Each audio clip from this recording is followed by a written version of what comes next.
Hi everyone, I am Dr. Junaid, reader from Department of Public Health Dentistry.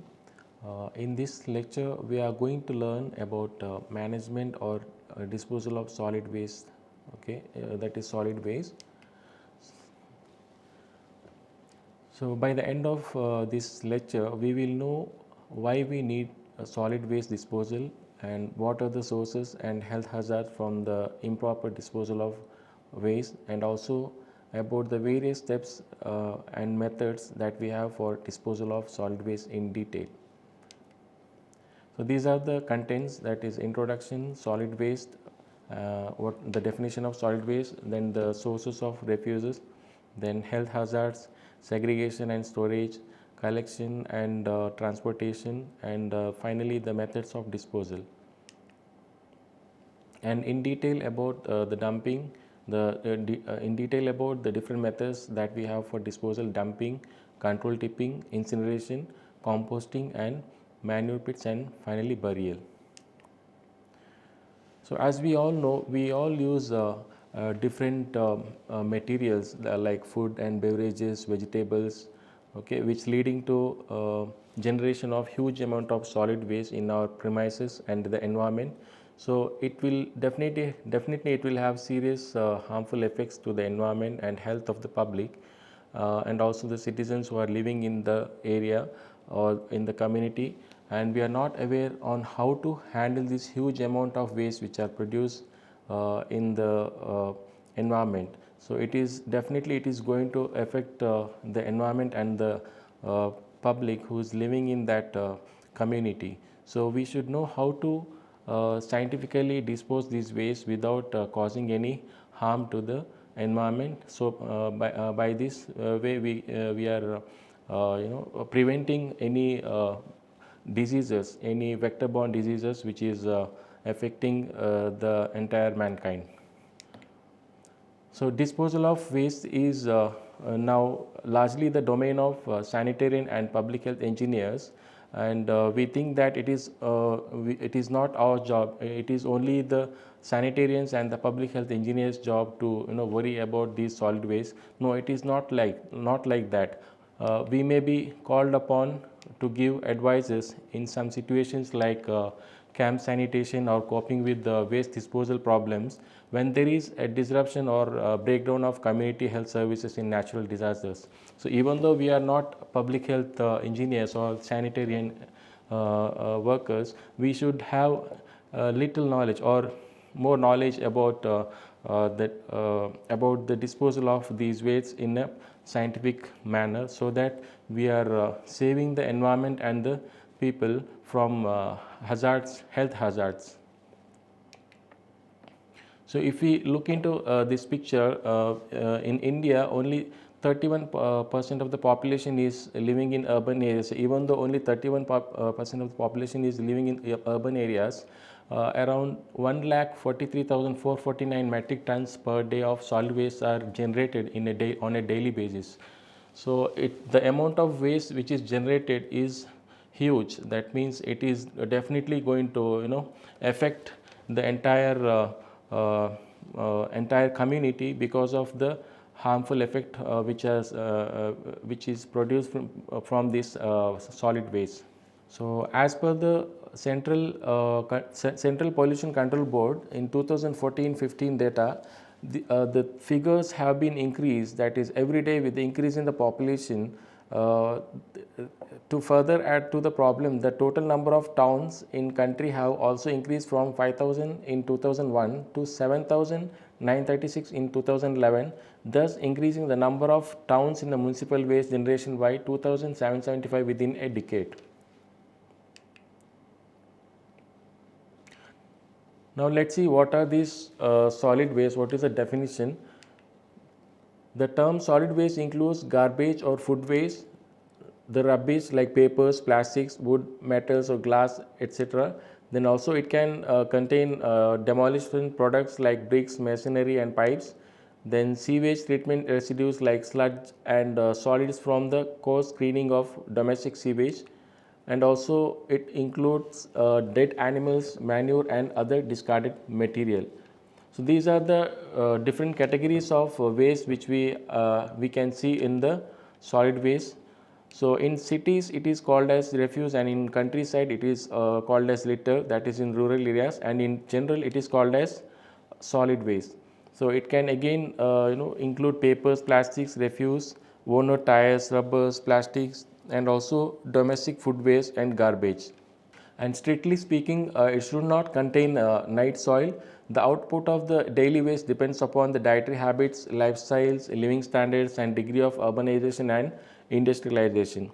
According to the figures, the per capita daily solid waste produced ranges between 0.25 kilogram to 2.5 kilograms in different countries. So in developed countries and also in industrialized countries, the amount of waste which is generated depends on the living habits, and also the lifestyles, and also the dietary habits. All these factors will come into effect when it comes to the generation of solid waste. Now let's see what are the sources of solid waste. It can be from domestic refuse, that is your the waste which is produced in the kitchen, like your vegetables, foods, and etc. And it can be also produced from the streets, that is because of the cleaning service of the street. Again it can be it will go to the streams of solid waste. And it can be also produced from the industries, which has got very high poisonous contents like chemicals and other synthetic materials. And also it can be, the refuses can be also produced from the market, which has got animal matters and also the putrefied vegetables. And then it can be also produced from the stable litter, that is from the animal droppings and the left out feedings of the animals. And now we have something new which is called as e-waste, which is because of the growth in the IT and the communication sector, which has enhanced the usage of electronic equipment exponentially. So because of the faster upgradation of the electronic products, it is forcing consumers to discard old electronic products very quickly, which in turn adds to e-waste to the solid waste stream. And the growing problem of waste calls for a greater emphasis on recycling e-waste and better e-waste management. So because of the upgradation of all the gadgets, every year it keeps upgrading, and the old one will go to this solid waste stream. So now let's see what are the health hazards. It can cause air pollution, soil pollution, water pollution, and more than that, it can severely impact the human health because of all these pollutions which is happening, because when it comes in contact with when the solid waste comes in contact with the air, water, or soil. It can also decompose and favor fly breeding. It attracts rodents and vermin. The pathogens which may be present in the waste may be conveyed back to man's food through flies and dust. And there is a possibility of water and soil pollution, and heaps of refuse present, and unsightly appearance and nuisance from bad odors. And when it comes to industrial waste, because of the unscientific disposal of solid and liquid hazardous waste from industries, it contains dangerous heavy metals such as acids, emulsion, oil emulsions, toxic waste, and infectious waste from hospitals, and it can spread dreaded diseases to the man and damage to the environment. And studies have shown that improper disposal of solid waste can increase incidence of vector-borne diseases. According to the estimates, like around 20%, around 17% of the infectious diseases causing more than 7 lakh deaths annually, they can be caused by either parasites, bacteria, or viruses. So all these vector-borne diseases are nothing but because of improper disposal of these solid waste. So in all civilized countries, there is an efficient system for its periodic collection, for its periodic segregation, collection, removal, and final disposal without causing any risk to the health. The first step in solid waste disposal is segregation and storage, and the next and in India, the government has revamped the municipal solid waste rules in 2000 and notified the new solid waste management rules in 2016 on April 2016. That is in April month in 2016. The need for solid waste management rules was seen to control and monitor the waste generator. According to the data, it is estimated that only around 75 to 80% of the municipal waste is collected, among which only around 22 to 28% of the waste is properly treated, while the remaining is dumped or discarded in the landfills or water bodies. So further, it is estimated that by the year 2031, municipal solid waste generation will increase to 165 million tons, which will increase to 436 million tons by 2050. So the amount of waste which is produced is huge, even in India. So even though we are the majority of the population is living in rural areas, the amount of waste generated in the town is huge. So we need to segregate. The initial step in managing these waste is segregation, then storage, and then it will be collected by the municipalities or the urban local bodies, and then the facilities which is provided by the urban local bodies, and then it has to go to the proper final disposal by the waste management facilities. So coming to the segregation, that is the first step, that is practice of segregation of waste into biodegradable, non-biodegradable and sanitary and domestic hazardous waste at source.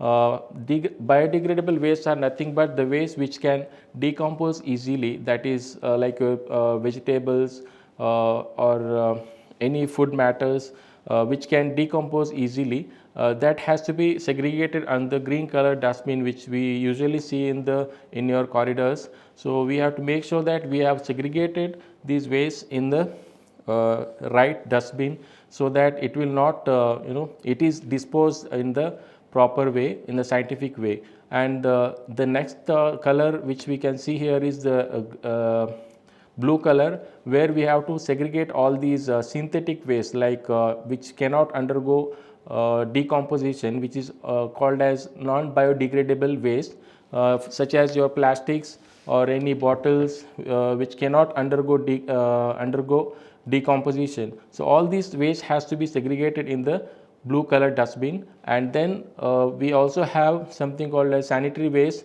which we usually see in the another topic, that is biomedical waste management topics. So in that topic, I am going to talk about all these harmful waste, like your infectious waste, which has to be segregated in this red color container. And then also we have something called as e-waste. All your electronic gadgets, which is the old one, or which we are not which is not able to, which we are not trying to use, or which is not usable, can be discarded into the brown color container. I'm sorry, the gray color container, which you can see in the picture. Coming to the dimensions of the dustbin, what we have, and the characteristics of the dustbin, what we can see here. The galvanized steel dustbin with close fitting cover is suitable receptacle for storing the refuse, and the capacity of the bin depends upon the number of users and the frequency of collections.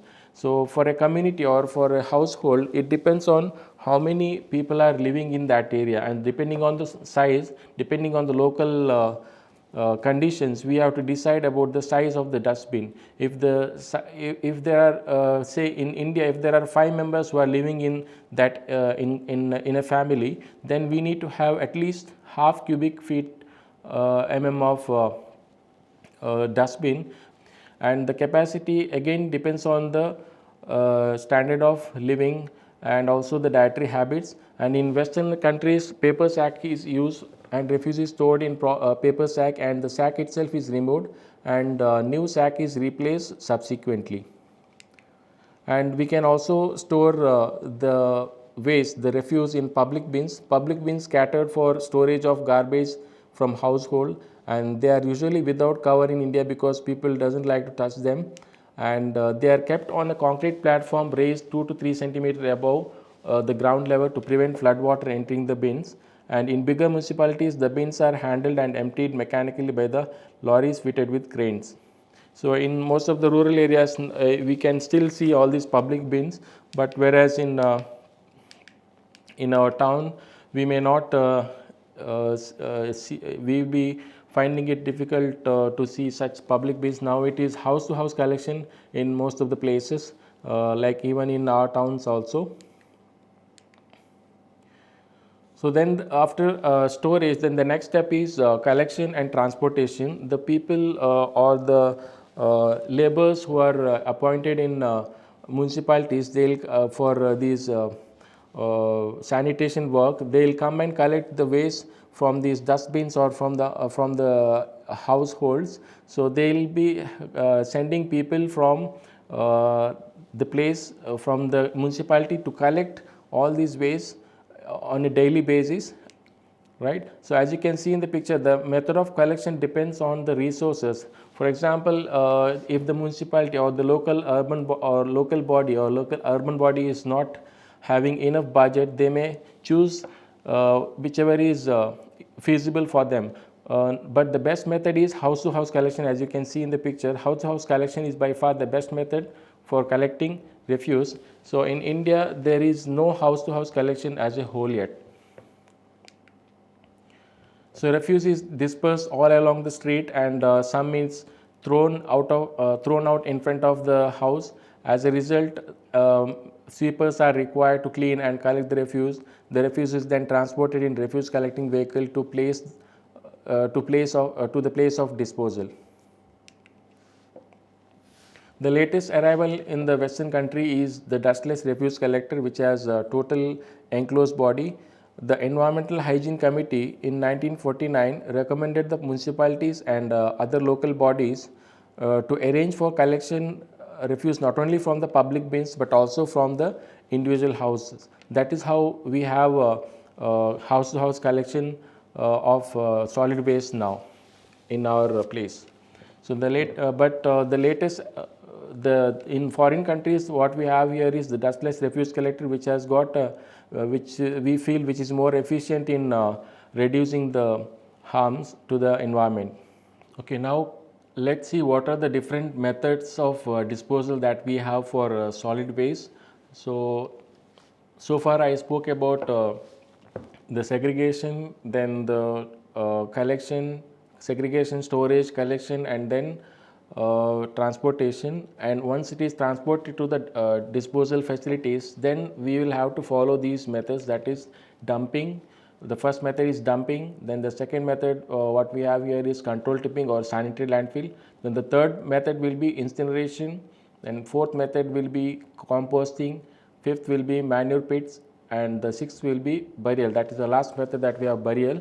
So now let's see what is dumping. Dumping is nothing but we are dumping it openly in refuse, in dumping the refuse in openly in low-lying areas. That is partly as a reclamation of the lands. As a result of bacterial action, it decreases considerably in volume and gets converted to humus. So it is nothing but we have to select a place where which is not nearby our residential areas, and so that we can stay far away from these stay away from the harmful effect of these waste. So when we dump it like this, there will be bacterial action which decreases considerably its volume, and it will be get converted to humus.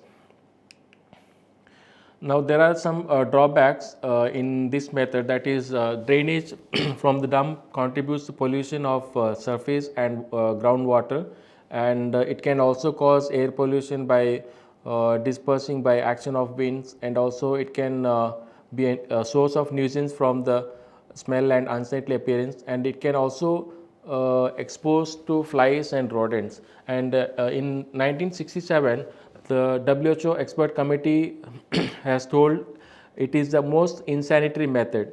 So in case we don't have resources for other scientific ways or other good methods, then only we can go for this dumping, this method.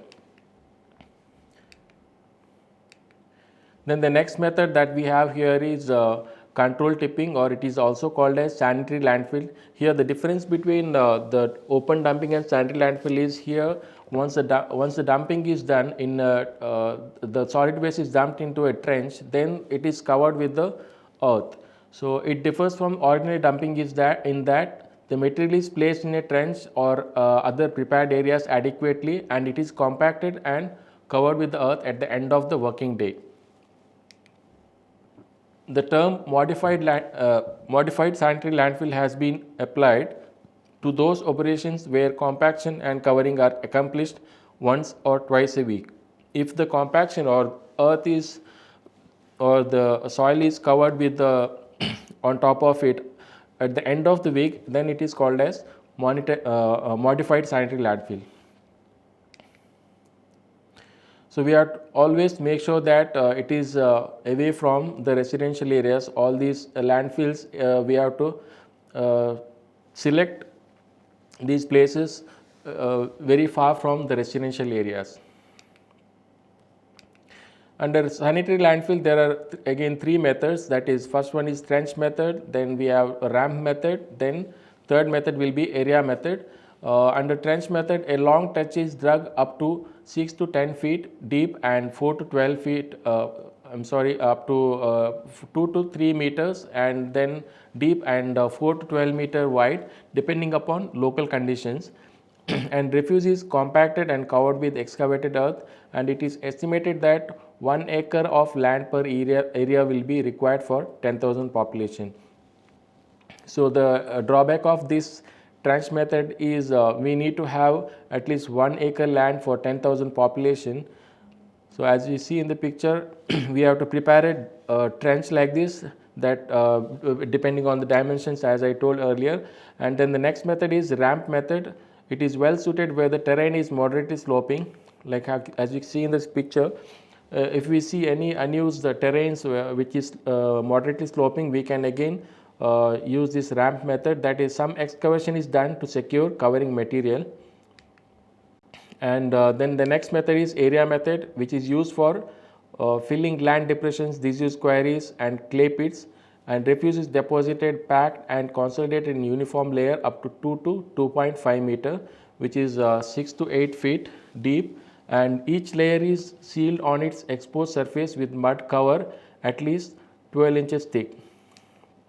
So unused clay pits are used for area method, where we have to again use compact. You have to compact with the earth, the soil at the end of the day or at the end of the week. Now let's see what happens when we use this sanitary landfill method. Initially there will be increase in temperature, that is up to 60 Celsius, and there will be chemical and bacteriological and physiological changes which happens, and then in 7 days there will be all the pathogens are going to be killed, and it again increases the decomposition, and within 4 to 6 months the entire organic matter will turn into innocuous mass. That is, it will become not harmful, that the entire mass will be not harmful. Then the next method that we have here is incineration. It means refuse can be also disposed by hygienically by burning. It is the best method when suitable land is not available. So this method we can use when we don't have enough land for disposing by like the other methods like dumping or sanitary landfill. We can use incineration, and most of the time this method is used in hospitals. It is used for hospital waste. Hospital refuse is disposed by this method. The refuse is reduced to 1/4 its original weight, and the residue is called clinker. which is used for road making after mixing with the lime. Again, after incineration, once the residue is, once the waste undergoes incineration, the final end product we can again use it for road making, which is used with the lime, which can be used after mixing with the lime.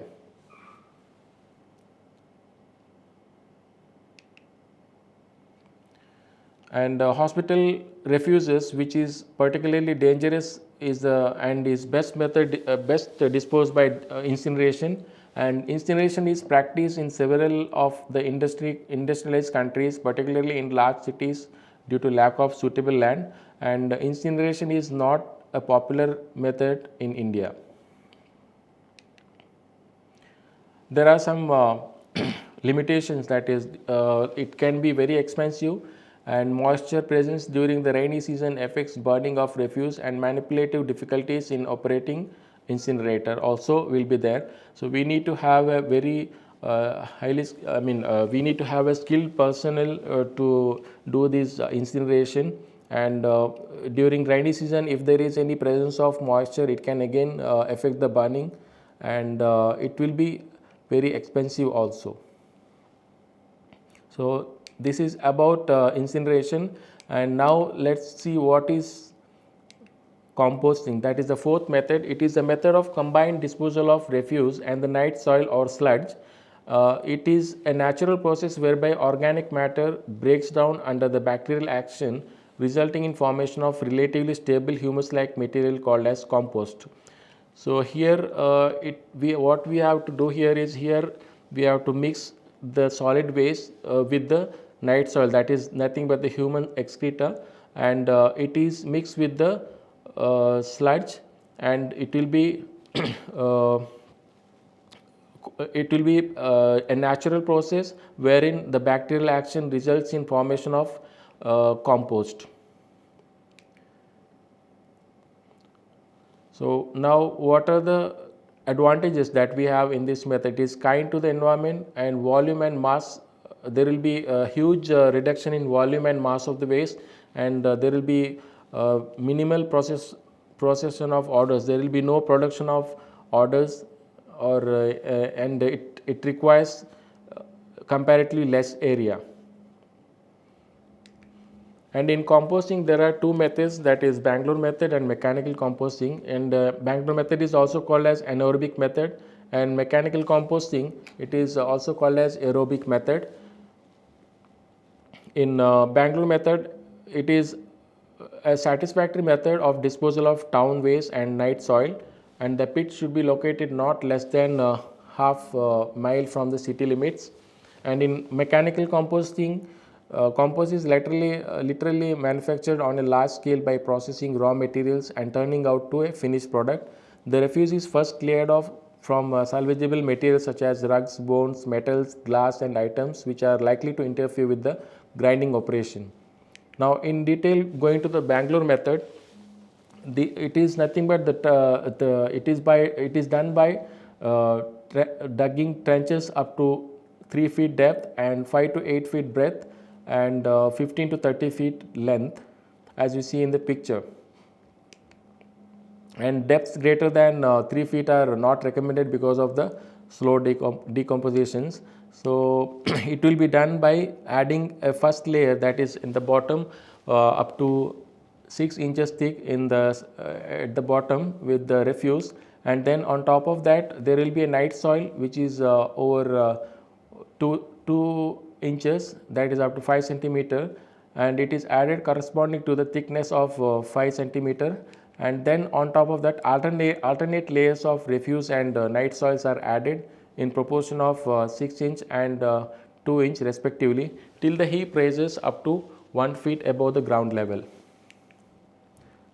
So the top layer should be of refuse at least 9 inch thickness, and then the heap is covered with the excavated earth. So these are the layers which we usually see in the composting, that is in the anaerobic method. In aerobic method, the refuse is first cleared off from salvageable materials such as rugs, bones, and all the other items which is likely to interfere with the grinding operation. and it is then pulverized equipment in order to it is then pulverized in pulverized equipment in order to reduce the size of the particles to less than 2 inches. The pulverized refuse is then mixed with sewage, sludge or night soil in a rotating machine and incubated. So again we have to maintain all these factors like which has control in the operation, that is a certain carbonate nitrogen ratio, temperature, moisture, pH and aeration. So the entire process of composting is complete in 4 to 6 weeks. So the Government of India is considering the installation of mechanical composting plants in selected cities such as Delhi, Nagpur, Mumbai, Chennai, Pune, Allahabad, Hyderabad, Lucknow and Kanpur, and they have offered hands to join the government for setting up pilot plants for mechanical composting. So the next step, the next method is manure pits. It is the best method of refuse disposal by individual householders. This is usually done in rural areas. The garbage, cattle dung, straw and leaves should be dumped into manure pits, and it is covered with the earth after each days of dumping, and in 5 to 6 months time the refuse is converted into manure which can be returned to the field. And this method of refuse disposal is effective and relatively simple in rural communities. Then the next method that we have here is burial. It is suitable for small camps. A trench of 1.5 meter wide and 2 meter deep is excavated, and at the end of day the refuse is covered with the 20 to 30 centimeter of earth, and when the level in the trench is 40 centimeter from the ground level, the trench is filled with earth and compacted. A new trench is dug out. The content may be taken out after 4 to 6 months and used in the field.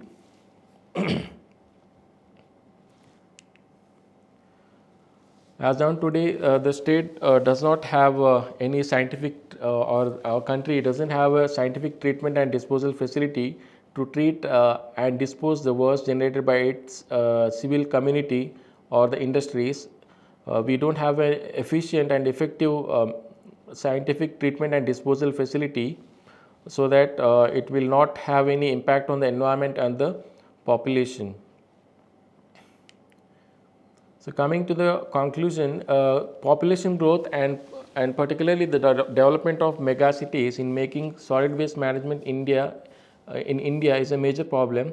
The current situation in that India relies on inadequate waste infrastructure, the informal sector and the waste dumping. So there are major issues associated with the public participation in waste management, and there is generally a lack of responsibility towards the waste in the community. So we need to make sure that people are aware about the consequences of these waste, like if we don't dispose it in a scientific manner, how it is going to affect our health and the entire public.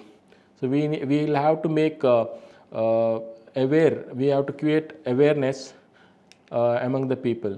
And India faces challenges also India faces challenges related to waste policy, waste technology selection and availability of appropriate trained people in the waste management sector. So until these fundamental requirements are met, India will continue to suffer from poor waste management and the associated impact on public health and the environment. So there is an urgent need to move for more sustainable solid waste management, and this requires new management system and waste management facilities. And current solid waste management system are inefficient, with waste having a negative impact on public health, environment and the economy. So we need to educate the entire public, entire population about the harmful effect of the waste, and refuse disposal cannot be solved without the public education. People have very little interest in cleaning outside their homes, and many municipalities and corporations usually look for cheapest solutions, especially in regard to refuse disposal. So what is needed in public is public education on these matters by all known methods such as health education, pamphlets, newspapers, using broadcasting or films or etc. And sometimes police enforcement also of the law also may be needed at times. So, and coming to economic and finance, If refuse disposal is to be carried out efficiently, hygienically and economically, heavy capital outlay will be needed. When whatever system of disposal is adopted. So in the highly industrial countries, up to 20% of the municipal budget are spent on collection and disposal of solid waste, and even more will be required if the job has to be done adequately. And there are some international cooperations like International Solid Waste and Public Cleansing Associations to to uh, educate the people about all these harmful effect of the waste. And there is also World Health Organization International Reference Center also for creating awareness and uh, doing research and and also to help the local bodies and the other regional centers to solve this public health problem. So these are my references. So basically there are there are 6 methods for disposal of solid waste after after segregation, collection, and after segregation, collection, storage, and transportation. Then the final method, the disposal method that we have here is burial. Then there is there is incineration, there is sanitary landfill, and the next method that we have here is manure pits. We can also do it by dumping, but dumping is the most unsanitary method that we have for this method of disposal.